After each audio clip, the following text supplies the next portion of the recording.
Dead Reckoning by Charlie Foret, a short story set approximately 14 years after the events of Signal Zero.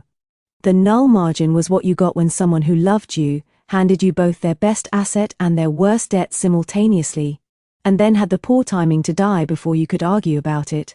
14 years after my mother first flew her through a flux-scoured trade corridor on the edge of what most people called the fringe, and most other people called the reasonable boundary of human habitation, the ship was still running. Barely, and with the mechanical personality of a grudge, but running. The integration overlay had been active for about as long. Though my mother had been 5 years into her relationship with the system when she died, I had been significantly less committal about the whole thing. The overlay was present. I'd acknowledged that much. It floated in the upper right quadrant of my vision, like an uninvited houseguest who had decided the question of their residency was settled, and I was simply going to have to adapt. The numbers there were the same numbers that had been there last month, and the month before. Integration Level 7, Designation Scout, and a set of attributes I'd learned not to look at too closely, on the grounds that looking at them too closely felt like reading your own autopsy. My mother had found the system meaningful. She'd invested her stat points with intention, studied the designation trees, asked the other fringe captains about skill drops and riff schedules. It's a tool, she told me, the last time we disagreed about it. You don't stop using a navigation computer just because you don't understand how it works. She'd been right, probably, but she'd also been running cargo through the Casper corridor when the unintegrated came through it, and neither the integration nor any of her carefully allocated attribute points had changed how that ended. So, not a tool I was in the habit of picking up. The problem with the fringe as a category of space was that the integration's influence thinned at its edges the way a signal did, functional in the center, increasingly unreliable toward the periphery, and at the actual boundary, capable of delivering readings that were technically data and practically useless. Holdfast Station sat in what system analysts charitably described as a variable density integration zone, and what every ship captain who regularly docked there described using language that wouldn't survive transcription. I'd been docked 4 hours when the flux storm rolled in. Category 2, the overlay said. Then it revised to Category 3 before I'd finished reading the initial alert, which was the sort of immediate recategorization that made a person trust prediction algorithms very little going forward. The timing was not ideal. An hour earlier I'd taken on a passenger, Brem, a 24-year-old engineer from the Steady Margin, whose captain had experienced a medical emergency mid-run and been carried off to Holdfast Medical Bay. Brem had been standing on the dock with the expression of someone whose entire professional situation had just become significantly non-standard, and I'd done the thing I always regretted, offered a berth. He was quiet, which I appreciated. He was competent with tools, which I discovered when he asked if he could do something useful. I handed him 3 faults from the null margins maintenance queue without expecting much. He cleared all 3 in 40 minutes. The flux storm did not care about any of this. What a Category 3 flux storm did to navigation systems was the same thing it did to most precision instruments. It introduced an uncertainty principle with teeth. My overlay flickered. Brem's eyes went slightly unfocused in the way that happened when a person's overlay was throwing static. The null margins navigation suite, which ran on conventional tech with a system-assisted layer bolted on top, started producing readings that disagreed with themselves in interesting ways. I looked at the readings. I looked at Brem. "How are you with pressure suits?" I said. The null margins external navigation array was a hybrid unit, and the hybrid nature meant that when the flux disruption hit the system-assisted layer, it created a feedback loop that was slowly corrupting the conventional layer's baseline calibration. This was a fixable problem if you went outside and physically reset the calibration node, which was located on the ship's underside in the spot the designer had clearly chosen by picking the worst possible option from a list. "You should not do this," Brem said, with the tone of someone who had assessed the situation and arrived at a professionally responsible conclusion he fully expected to have ignored. "I know," I said. "The external atmosphere is Category 3 flux active. Your stats. I know." He looked at the overlay in his own visual field, running numbers I couldn't see. "The storm is already producing localized distortions. Depending on your flux, that's going to feel like..." "Brem." I sealed my helmet. If I don't reset that node, we can't navigate when this storm passes. If we can't navigate when it passes, we're sitting at holdfast with no outbound routing until they get a specialist out here, which will be 3 weeks because we're in a variable density zone that no specialist wants to visit. I have a cargo contract with a hard deadline. So. He was quiet for a moment. I'll be your eyes, he said, on the secondary system. I can track you on the conventional cameras. That's useful, I said, and meant it, which was not something I said to people very often. Outside was worse than the instruments had suggested, which had been worse than I'd expected, which had been bad. The flux storm's effect on a high-flux individual was reportedly manageable, even exhilarating. Abilities becoming more powerful and erratic, the system's wild edge feeling like a tailwind. I was not a high-flux individual. I was a fringe navigator with a 9 solidly mid-range for human standards, which meant the storm felt like trying to move through air that had developed opinions about your direction of travel. My overlay threw errors, it corrected them, it threw different errors. The stat numbers in the upper right flickered and stabilized and flickered again. Drive losing a point and recovering. Signal spiking briefly and settling, the whole display developing the visual quality of a transmission losing its signal. Appropriate given the situation. Still with me? Brem's voice in my helmet. Still here. I'd reached the ship's underside. The calibration node was exactly where the schematics said it was, which was the one thing going right. I can see the unit, housing's intact, the storm is building, my overlay says Category 3 stable, but I don't trust these readings. Don't trust them, I agreed. I hooked my safety line through the designated anchor point. The null margin had these. My mother had drilled their locations into me before I was old enough to think they'd matter. I started working on the housing latch. The latch had corroded. Of course it had. I'd been budgeting for the latch issue for 2 quarters and hadn't gotten there yet, because the budget situation was what the budget situation was. I had a pry bar. I'd brought the pry bar specifically because the latch situation was a known quantity, which was the kind of operational foresight that deserved more recognition than it received. I pried. Above me, or below me, since the geometry of orientation had gotten complicated, the null margin's hull gleamed in the pale functional light of the station docking ring, and beyond it the flux storm's visible component drifted through the region like weather that had stopped believing in physics. The colors in the far distance were wrong.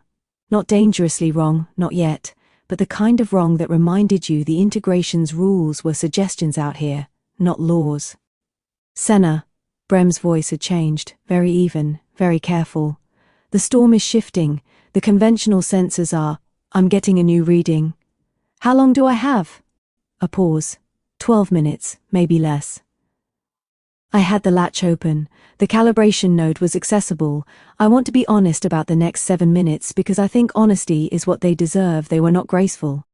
I have good hands. 23 years of maintaining a ship with insufficient budget will do that. I knew the reset sequence without checking the manual. But I was working in worsening flux conditions with an overlay that kept throwing spurious warnings and a safety line that had, at some point, developed a personality and decided to express it through resistance.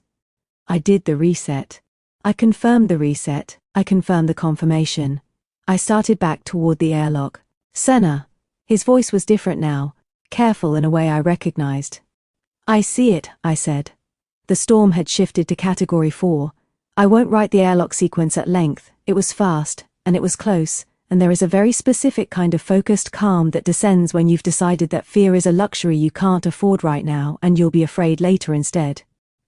I'd learned that particular calm from my mother, who had learned it the same way everyone learns it, by being in situations where the alternative was not surviving them.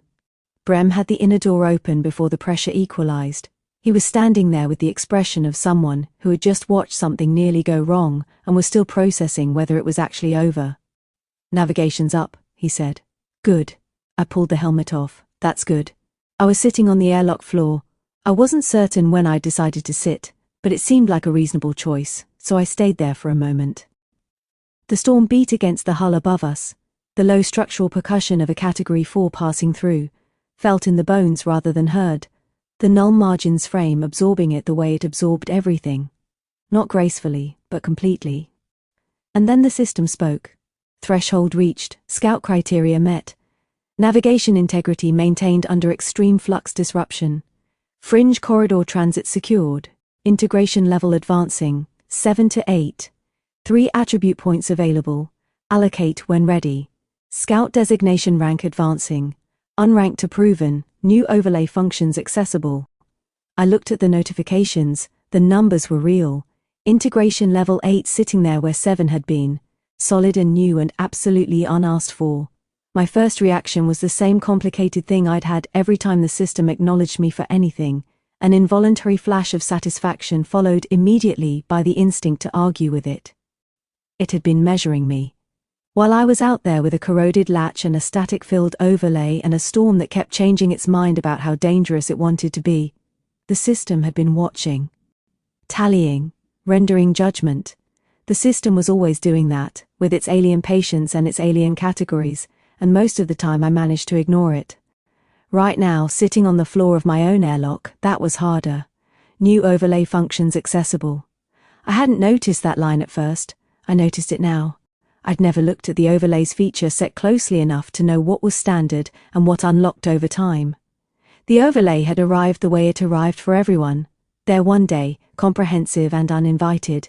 And I'd spent most of the 14 years since treating it the way you treated a persistent noise, present, noted, incorporated into the background of experience without ever being engaged. The new functions were listed in a submenu I'd never opened. Minimize overlay, said the first option. Reduce display to peripheral indicator, full interface accessible on demand. I looked at it for a moment. I selected it. The overlay contracted. The stat numbers, the integration level indicator, the scout designation marker that had occupied my field of vision since it arrived. All of it folded down. It didn't disappear. It became a small, unobtrusive indicator at the very edge of my peripheral vision, somewhere I'd never look unless I meant to. The center of my visual field was just the airlock. Just Brem, crouched a meter away with his arms on his knees, watching me with patient attention. I hadn't known you could do that. All these years and I hadn't known. Not very observant for a scout. I stayed with the empty center for a moment. Just the floor, and the wall, and the sound of the storm outside tapering down, and a person who had been a stranger 3 hours ago. The second new function said, Share profile. Transmit current integration profile to consenting recipient. What does yours look like? Brem asked. I glanced up. He was watching me with the focused attention of someone who'd been through something and had come out the other side of politeness. What? Your screen, your stats. He had the directness of people who've stopped performing normal. You went up a level. You went still after you got your helmet off. Nobody holds that still unless their overlay is doing something significant. He paused. I've been wondering what someone who does what you just did looks like in the system. I'd been wondering the same thing. That was the uncomfortable part. I looked at the share function. The thing about the system was that it had an answer for everything, or it thought it did. The numbers in an integration profile were the system's complete statement about a person, what they were, reduced to 6 attributes and a designation and a level and a rank. 14 years of watching. This was the compilation. I'd never shown it to anyone. I selected Share Profile. The request went to Brem's overlay. I watched his eyes change.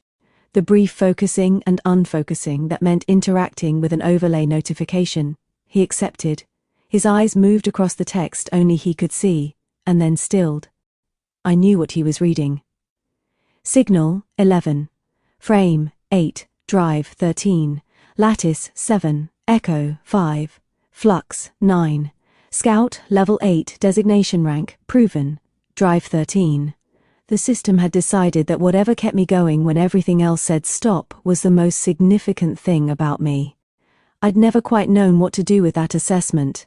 My mother had told me she had a drive of 14, then she died. I had wondered more than once if that was what killed her, the inability to stop when stopping was the safe option. Echo 5, Brem said, and he didn't make it a question. I don't engage with it much, he nodded, he didn't push. Flux 9, that's low for what you just did out there. It's not the stats that made it work, I said, and then stopped because I hadn't meant to say that out loud. No, he agreed, it wasn't. The null margin's hull creaked, thermal settling as the storm moved through its loudest phase outside. The small indicator at the edge of my vision noted the shift. Flux storm condition downgrading. Category 3. Stabilizing. Safe to navigate again. Mission parameters met. I was sitting on the floor of my airlock, sharing my stats screen with a stranger who had talked me through a Category 4 flux storm from the other side of an airlock door, and the system was pleased with me for the first time in years, and I was trying to understand why that felt like the least significant thing that had happened in the last 90 minutes. "You can dismiss it," I said. "The profile." "I know," he said. He didn't. We navigated out of the holdfast approach corridor 3 hours later, the flux storm dissipating behind us, the null margins navigation array running clean for the first time in a month. Brem had taken the CO pilot's berth without being invited, and then done nothing that made me want to rescind the arrangement. He was reading something on a handheld. He had the quality of people who are comfortable with silence, which was the most important quality a person could have if they were going to be on my ship. I had the overlay minimized. I'd left it that way since the airlock. The small indicator at the edge of my vision was there if I looked for it, and not there if I didn't. 14 years. I'd been carrying the full display in the center of my field of vision because I hadn't known I could set it down. That seemed like a thing worth knowing about yourself, that you'd been carrying something and not knowing you could put it away, not throw it out, just tuck it somewhere you chose, on terms you set, accessible when you wanted it, and quiet when you didn't. The system hadn't told me I could. It hadn't told me I couldn't. It had waited until I actually looked at what it was offering, which was either patience or indifference, and I wasn't certain which interpretation was more unsettling. Attribute allocation pending. 3 points available. Designate allocation when ready. I looked at the prompt. Drive was already 13. That was the system's verdict on what powered me, and I'd made a kind of grudging peace with it being right, even while resisting what it implied. Signal 11 made sense. I noticed things. I always had.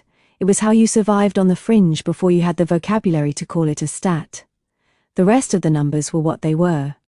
Frame, lattice, flux, all human baseline for a fringe navigator with years on her. Nothing that surprised me, nothing that stung. Echo 5. I thought about the share function, the particular exposure of it. Here are the numbers. Here is the system's case for what I am.